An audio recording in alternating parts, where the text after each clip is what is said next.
Breaking news. Unprecedented climate disasters are unfolding worldwide. Massive storms have engulfed coastal cities, and temperatures are plummeting to record lows in the tropics. Emergency services are overwhelmed. Authorities suspect geoengineering may be to blame. We'll be right back after this short break. Special offer alert. Love what you're hearing? Well, you're in luck. Listen to one episode of 2050 Investors and get two more. Absolutely free. Binge responsibly. Siri, this is bad. Really bad. We need to keep moving. Watch out. Siri, what's happening? Oh, just humanity's latest bright idea, turning the planet into a live-action remake of The Day After Tomorrow. That's not funny, Siri. The world is literally falling apart. This can't be real. Geoengineering was supposed to save the climate, not destroy it. Yeah, funny how that works. Turns out spraying sulfur into the sky and fiddling with the clouds is less like tuning a thermostat, and more like tossing fuel to a campfire. Was that a satellite falling from the sky? Holy cow, we triggered a climate cascade. The atmosphere is spinning out of control. Well, I'll send a thank you card to the scientists who thought hacking the sky was a fun weekend project. Siri, how come you're so calm and sarcastic? We are trapped. Relax, Kokou. It's just a dream. Wait, what? What the? That looks so real. Yep, your subconscious is reminding you that humanity's habit of breaking things and assuming they can fix them later is getting a little out of hand. All right, let's explore how we can prevent this from becoming our future. Welcome to 2050 Investors, the podcast that deciphers economic and market megatrends to meet tomorrow's challenges. I'm Kokou Agbo-Bloua. I head up economics, cross-asset and quant research at Société Générale. In this episode of 2050 Investors, we explore how humans have shaped and transformed the geosphere, biosphere, atmosphere and hydrosphere over the course of history. We examine the myths and realities of geoengineering, its feasibility, associated risks, and whether human ingenuity can effectively cool the planet without provoking nature's wrath. Further in this episode, we'll interview Hans van der Loo, chairman of the advisory board at the Institute for Integrated Economic Research. He's also the CEO of the Blue Cooling Initiative, which focuses on marine cloud brightening, aka MCB, to mitigate global warming. Hans will share his take on cloud brightening and explain why geoengineering is not a perfect solution, but rather a crucial step to buy humanity time to tackle climate change. Let's start our investigation.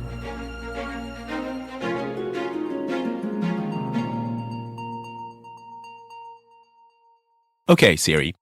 Geoengineering in its etymological sense isn't new. In fact, humans have been reshaping the planet for millennia.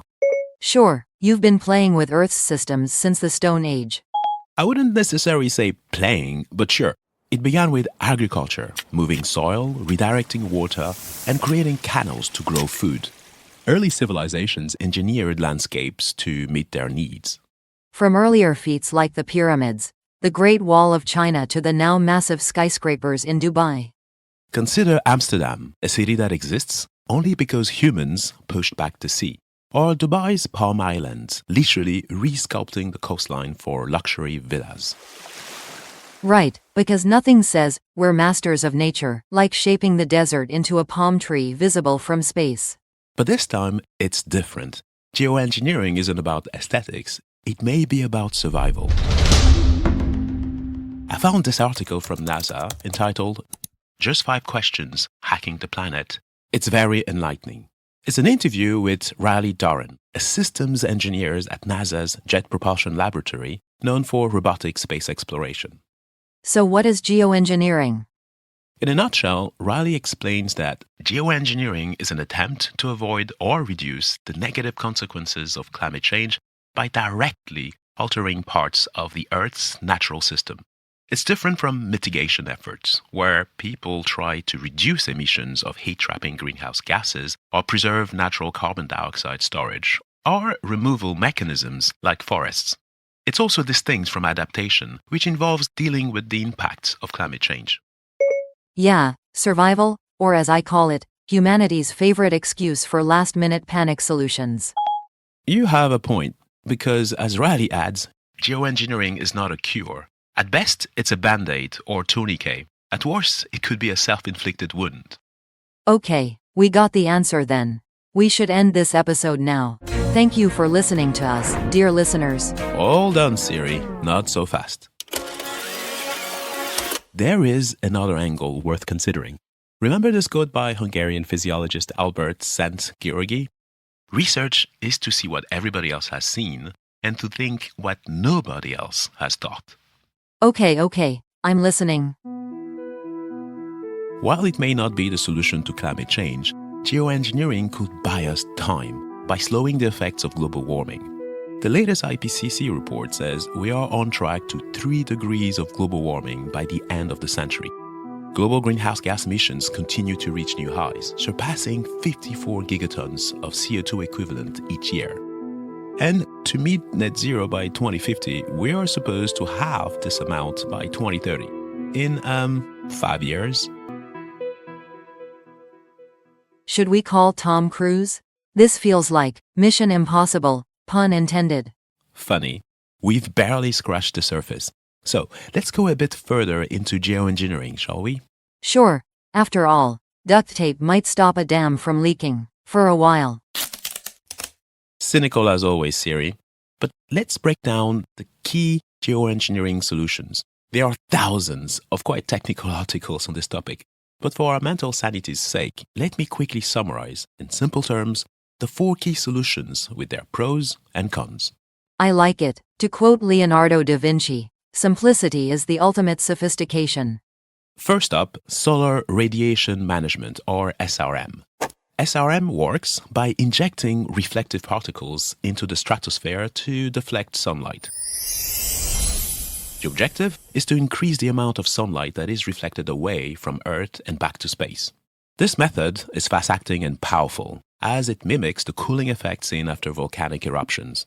But doing this, of course, could alter weather patterns, cause droughts, and destabilize entire ecosystems. Basically, sunglasses for Earth, except you forgot the returns policy if they break. Pretty much. Our second solution is carbon dioxide removal, or CDR. Air capture machines basically extract CO2 directly from the atmosphere. This allows us to tackle the root cause of climate change, excess carbon dioxide. But it's quite expensive, slow, and requires massive energy. Imagine vacuuming the whole sky, one dust speck at a time. Remember, the concentration of CO2 in the atmosphere is about 400 parts per million, or 0.04%. So, build thousands of sky vacuums? Sounds exhausting and I don't even have lungs. Poor you. Then we have our third lead, which is ocean fertilization. To fertilize the ocean, we'll need to add iron to the ocean to trigger plankton's blooms, which absorb CO2. As a strategy, it's simple and effective, at least in theory. The downside is that it could backfire by triggering toxic algae blooms and suffocating marine ecosystems. That would be a scary scenario. Sure is. This brings us to the 4th solution scientists are investigating, cloud brightening. Cloud brightening requires spraying salt water into clouds to make them brighter and more reflective. The advantage here is that it's localized and less risky. This is, however, temporary and still experimental. Cloud brightening is like hairspray for the sky. Great hold, but hardly a long-term solution. This reminds me of typical drug ads with a short list of benefits but a long list of side effects. This may cause drowsiness, headache, rash, fever, blood pressure, pain, and facial tenderness. Exactly. It's not just about what's technically possible, it's about what's ethically acceptable. Geoengineering may give us incredible power, but are we truly ready to wield it responsibly? Here's how David Sherman, in his TED Talk entitled "We Can Control Climate, But Should We? The Ethics of Geoengineering," puts it. The point of engineering is designing or improving something for human benefit. And so with this climate engineering thing, we can cool the planet, sure, but why not increase rainfall to help grow our crops or make certain regions more temperate and comfortable to live in? But while it might be tempting to turn the entire world into Palm Springs, we need to keep in mind that if we approach geoengineering with this mindset, we're implying that the Earth is just another thing that humans have the right to dominate. And while we may act like gods, we must remember that our power is bounded by our limitations, our arrogance, and the gaps in our understanding. This is the real dilemma. Geoengineering might offer a lifeline, but it could also deepen the very mindset that got us here in the first place. And what if we get it wrong? We're not just talking about tech glitches. We're talking droughts, monsoons, or even geopolitical conflict over who controls the climate. This is literally the definition of the butterfly effect. And there is another risk that's less about technology and more about psychology. It's called moral hazard. If geoengineering becomes a fallback plan, do we risk treating it like a license to keep polluting now, assuming we can clean it up later? Like skipping exercise because you think you'll just get liposuction later. Not exactly sustainable. Exactly. Geoengineering might buy time, but it can't replace cutting emissions or restoring ecosystems. If it becomes an excuse to delay hard choices, we risk locking ourselves into a dangerous dependency, patching symptoms instead of curing the disease. Back to our duct tape on a leaky dam. Eventually, it's going to burst. And that's the real danger, complacency. Like Icarus flying too close to the sun, we might be tempted by the power of these technologies, only to be undone by our overconfidence. This also brings to mind the Faustian bargain, where one sacrifices ethics and morals for short-term benefits, resulting in short-term gains but long-term pain and eternal damnation. You've read my mind, Siri. Okay. Right now, geoengineering is still in its infancy, but what happens if, in 10 or 20 years, advances in AI and data science could enable us to safely master these technologies? Considering we are on a highway to hell, with significant warming of 3 to 4 degrees Celsius by the end of the century, we might have limited options. Could we manage the planet's climate with precision, or would we be playing with fire? And what if humanity's future isn't just Earth? What if we go interstellar? Do you remember the Kardashev scale? Yes, but let's explain it for our audience. Very thoughtful, Siri. The Kardashev scale is a method of measuring a civilization's level of technological advancement based on its ability to harness and use energy. It was proposed by the Russian astrophysicist Nikolai Kardashev in 1964. Right now, we're currently a Type 1 civilization, harnessing energy available on our home planet using fossils, solar, wind, geothermal, nuclear, etc. If we become a Type 2 civilization, we could harness the total energy output of our star, potentially constructing structures like Dyson sphere around the sun. A Type 3 civilization, for example, would be capable of controlling energy on the scale of its entire galaxy, managing the energy output of billions of stars. So, space colonies could be our backup plan? I believe you've been watching too many sci-fi movies. Well, it was about being ambitious and thinking big. Remember the saying by author Norman Vincent Peale? Shoot for the moon. Even if you miss, you'll land among the stars. Yes, I remember. But maybe you should first stop setting your primary residence on fire. Touché. I guess the answer to my initial questions is that these are not quick fixes. It's about reducing emissions, restoring ecosystems, and more importantly, changing behavior. Indeed, because even if you build a Mars colony, you'll just end up wrecking that too. Well, Siri, this is a perfect segue to bring on our guest, Hans van der Loo. Hans has had a distinguished career in the energy sector and is a prominent advocate for innovative climate solutions.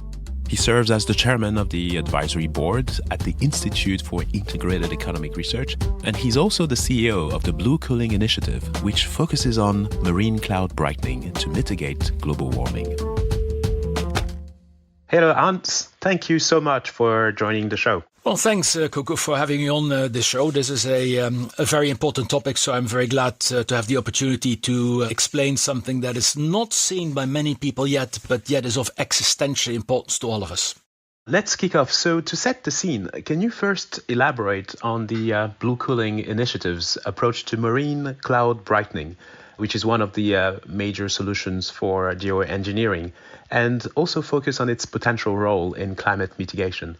Yeah, sure. Happy to do that. I think it's important that we see some context here, and that actually goes back quite a while. In 1992, there was the famous Rio Earth Summit.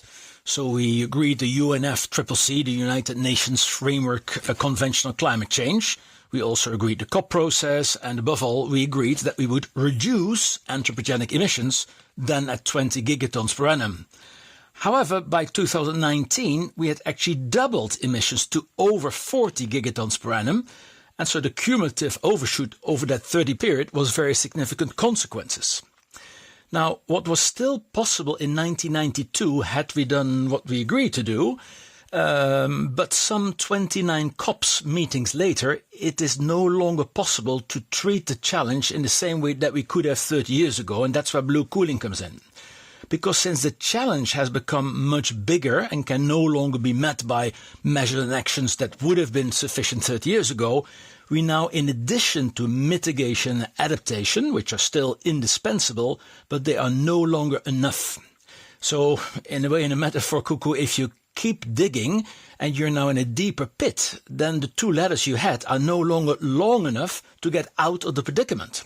Due to the inertia of climate as a complex adaptive system, even if we take the measures we should have taken long ago, if we take them now, these will not bring immediate results. It's like a big container ship, it will run for many, many more miles after you switch off the engines. That's inertia. So our apathy, our negligence, our lack of actions has now locked in a dangerous overshoot into hothouse Earth conditions, and whilst we still need to reduce emissions and even remove past emissions, these will both react too slow to stay within a safe zone. And that is why, in addition to reduce and remove, we also need repair. And so the Blue Cooling Initiative, or the Direct Climate Cooling Initiative, is action that is needed to actively lower the temperature by managing the incoming solar radiation. And we can do that with a biomimicry form of albedo enhancement, the reflectivity enhancement called marine cloud brightening. And so you specifically asked for the role. So the role of MCB is to buy time for the structural measures to have effect. Because of the inertia, as I said, of climate as a complex adaptive systems, measures need time to have effect. And MCB gives that time or buys the time. It's a little bit, Kokou, like stabilizing the fever symptom of a patient first before you start tackling the cause. It is the fire extinguisher action to douse the fire before you go into the house to renovate or refurbish it. Brilliant. Yeah, I love the metaphor, and it does make intuitive sense. But this actually leads me to the second question. What are the primary scientific and technical challenges currently facing the implementation of marine cloud brightening, or MCD? Well, these exist, of course, as well. Although what I am always gobsmacked by the fact that the scientists that I talk with now, the basic principles were already discovered in the 70s and the 80s. We're now nearly half a century later. But specifically to your question, so the insight that clouds can be brightened by a biomimicry method of nebulizing seawater, because that's basically the mechanism with which we do it, so that the rising salt particles break up the larger droplets in dark clouds into more smaller droplets that actually enhance the reflectivity of the clouds.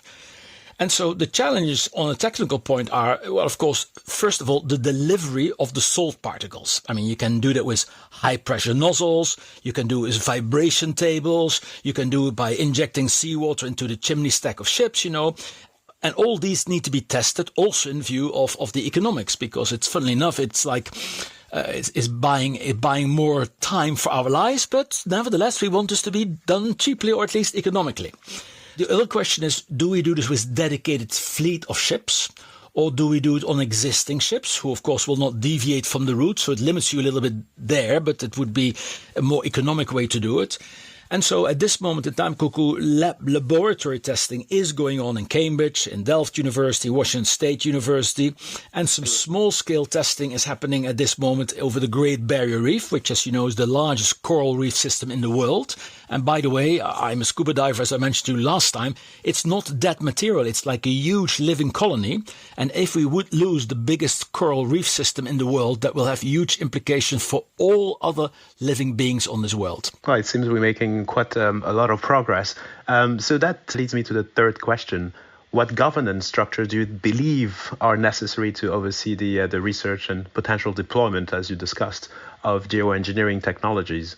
Basically, we have been geoengineering in the wrong warming way for many years, and we are now proposing, and we put ourselves at risk doing that. So what we are proposing is merely to direct a very benign form of cloud engineering in the correct cooling direction instead of the wrong warming direction, to undo some of the uncontrollable geoengineering that we've been perpetrating for the past 200 years with a very controlled countermeasure, because with MCB we can control 1, the rate of cooling, 2, the duration of the cooling, and 3, the location of the cooling, in ways that no other SRM, solar radiation modification method, can do. And we push for this one because it is benign and it is controllable. There are others, but they're neither benign and they're not controllable in the same way either. Yeah, that makes perfect sense. So I think you mentioned that briefly. How do you respond to critics who argue that geoengineering and some of the technology you mentioned could detract from efforts to reduce greenhouse gas emission in the first place? You've argued that we're running out of time, so we need to buy ourselves some time. But don't you think that it could create bad incentive and reinforce bad habits? The other question I would put there is, do you think that the availability of car insurance makes people drive more recklessly? That's basically a comparison. So I think that what will happen, so yes, that instinct will be there. There will be people that say, oh, we don't have to do it, because we got another solution. But the non-linear worsening of the framework conditions for human mankind will make it increasingly clear we are now in an all hands on deck situation. Ideally, and this is an important point, Kokou, ideally we would want to have a supranational governance as well for the deployment as well as for the research. But sadly, the very process I just described, the 1992 Rio Earth Summit, where we agreed to reduce emissions and then go on to double them, well, that all happened under this fantastic supranational governance that's called the United Nations. So the problem is that if we wait too long in sorting out the governance, and I would really want that, but it may get too late for already to save the framework conditions that humans need to thrive. So a likely scenario is that a government under stress that has also the means and the money may simply start doing this, triggering both support and protest of others. And it is likely in practice that the governance for this will be built whilst we're on the way. Now, I know this is a little bit like building a plane whilst flying, but I'm afraid that is probably what we'll do because, I think it was Churchill who once said about the United States can always be relied to do the right thing, but only after having tried all other alternatives first. I love this quote. So this is a brilliant transition for the last question. As we look into the future, how do you see the world in 2050 when it comes to climate change? Will we have found a way to buy ourselves some time thanks to geoengineering without blowing things up? Or would it be too little too late and we'll have to spend a lot more time on adaptation? Well, I'm afraid the whole spectrum applies because we already have, for a large extent, found a solution. We're now grappling on refining it, making it economic, and most of all, getting the agreement that we are going to do this. Precisely for your earlier question, will the advent of this method, will that not sort of take back the effort that we have to do on adaptation and mitigation? And the message is very simple. We have to reduce, remove and repair, and it doesn't matter which one you don't do. If any one of those three you don't do, we will not make it. This is perhaps an interesting final point, is that the IPCC forecast scenarios call net zero by 2050, which is what all policymakers work on. So net zero means that you will actually take out as much CO2 as we still release in the atmosphere. If both are equally big, then it's net zero. They say net zero by 2050 is needed for 1.5 to 2 degrees warming, but they call that highly optimistic. Now that is diplomatic language for will not happen. So in fact, the middle ground scenario only sees net zero happening next century. And that is only the point where it kind of stops getting worse. After that, we need the inertia time to make it go better. And so that means 3.5 degrees climate change. So then we're clearly into hot house Earth conditions. And that is why direct climate cooling is not an option, but a must. I think we can end on this excellent thought, and I really like the reduce, remove, repair as a conclusion. Hans, this was brilliant. Thanks for your insight, and I also love your quotes. I'm a big fan of quotes as well. This was incredibly insightful. Thank you for your time. Thank you. You're welcome. All right, Kokou, shall we end this episode with something inspiring? Of course. Carl Sagan once said, and I love this quote, "We are a way for the universe to know itself." Maybe that's the point, not to control nature, but to respect it. I like that.